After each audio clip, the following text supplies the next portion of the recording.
So, lost in all the drama, all the conversations about Elias Pettersson and William Nylander, we had ourselves some other Canucks updates that are pretty interesting to talk about here too. So earlier this morning, or this afternoon I guess you could say, literally afternoon, we had ourselves word from Kate Pedersen, the Canucks reporter, that Tyler Myers is week to week with an injury.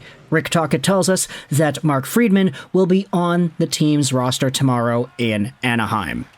Now, firstly, this was a pretty interesting little tidbit of information because you had a lot of Canucks fans going out there and immediately replying things like this, for example. It sounds like he needs about 7 to 8 weeks based on the assessment of the schedule. I mean, his injury. Yeah, his injury. Pretty much what Canucks fans are insinuating by this Tyler Myers idea is that because he's making $6 million a year, this could be a pretty good opportunity for the Vancouver Canucks to maybe try out some cap shenanigans of their own.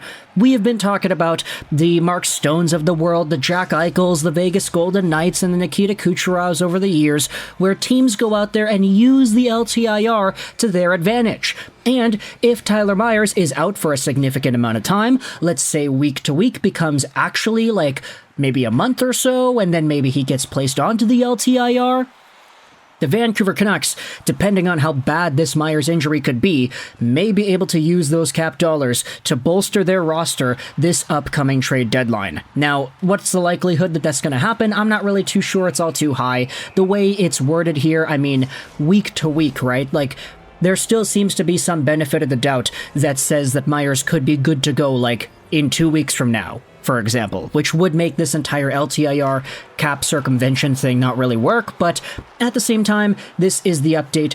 Tyler Myers is out, Mark Friedman is coming into the roster, but that's not all that we had learned from earlier today. Because maybe about 20 minutes ago, we had ourselves some news that the Vancouver Canucks have recalled forward Vasili Podkolzin and defenseman Matt Irwin from the Abbotsford Canucks to the main squad. So, these are two very interesting profiles right here because when you talk about Matt Irwin, this is probably the defenseman that's coming over to replace the roster spot for Tyler Myers. You can say that Mark Friedman is going to get some games in. They'll need an extra defenseman to practice with them in that spot, so Irwin is probably going to be that guy. 36 years old, 6'2", left-handed guy from Victoria, so there's a reason why Irwin decided to come back to Vancouver. He's literally coming home. And he actually has been pretty okay for Abbotsford this year. 10 points, 46 games, on pace for 14 points on the season, but, I mean, realistically, Matt Irwin has never really been a super highly touted offensive point producer. He's more so been just a shutdown physical guy, and that's noted by the 5 points he had in 61 games with the Capitals last year. Now, he wasn't like a huge fan favorite, but he was seen more so as a guy who's good in the room, good leadership presence. He is fairly old at 36.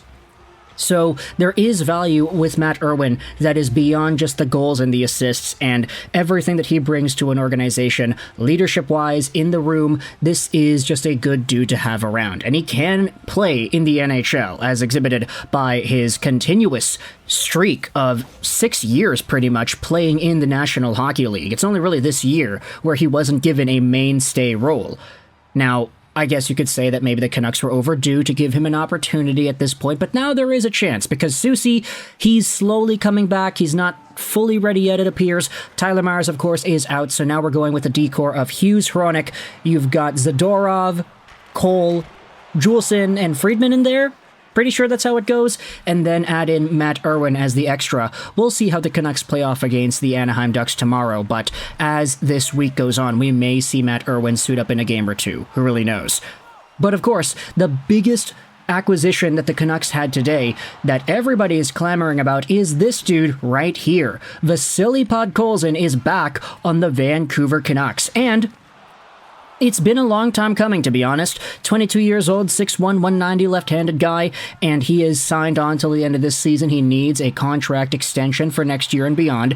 Podkolzin this season has 28 points in 44 AHL games, on pace for about 41 in 65 games.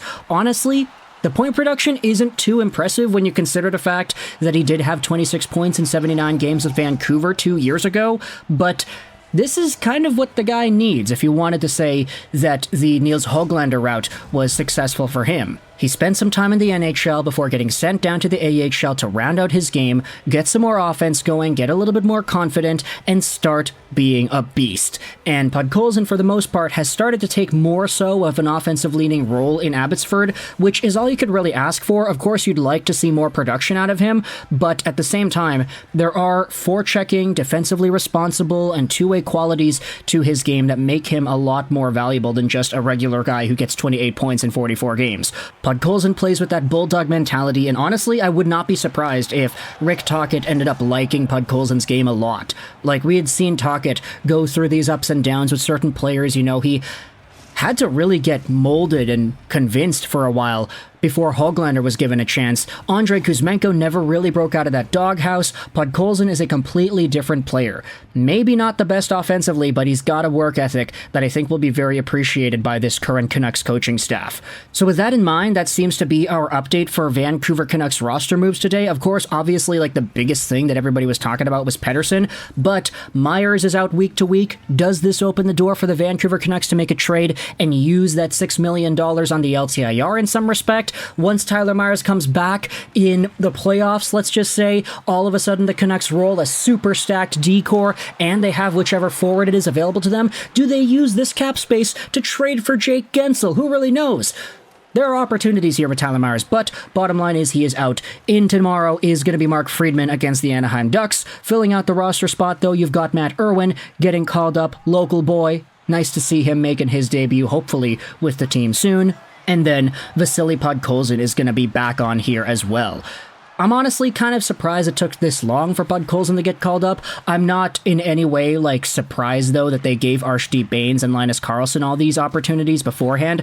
Baines, as we had talked about in yesterday's video, while he has been very good offensively in the AHL, he just could not really make it work in the NHL with more shifts. He started out pretty well against the Colorado Avalanche, but as time went on, the penalties started to rack up, the lack of offensive execution was starting to pile up on itself too, so Archdeep Baines, he'll get called up again sometime soon.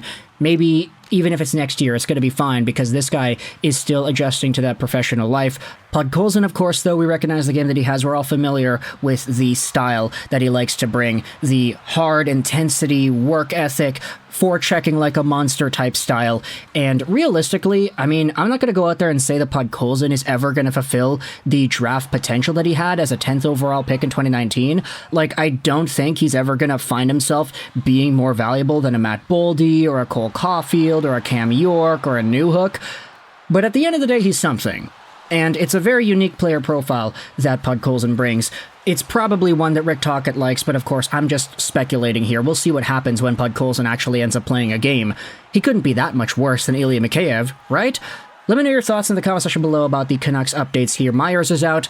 Irwin and Podkolzin are up. What are your thoughts about the way these guys have played this season? What are your thoughts on what this new stint could mean for each of their developments? And for Podkolzin, extra question. Does he finish the year with the Canucks? Or does he get sent back down to the AHL? And if he does get sent back down, when do you think that's going to happen? Let me know your thoughts in the comment section below about these three guys in the Vancouver Canucks. I hope you enjoyed this video. And bye.